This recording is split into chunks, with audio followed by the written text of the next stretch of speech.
Sosok petugas palang pintu KA Bahtara Kresna yang diamankan buntut 4 pemudik tewas, ternyata tenaga harian lepas di Sub Sukoharjo.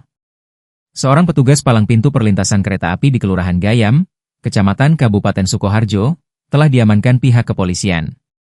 Ia diduga bertanggung jawab atas kelalaiannya yang menyebabkan kecelakaan maut antara kereta api Bahtara Kresna dan mobil Daihatsu Sigra, Rabu, 26 Maret 2025, sekitar pukul 8.30 waktu Indonesia Barat.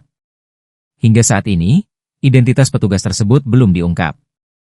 Namun, Kepala Dinas Perhubungan, Dishub, Sukoharjo, Tony Sribantoro, membenarkan petugas yang bertugas saat kejadian merupakan tenaga harian lepas, THL, di bawah naungan Dishub Sukoharjo.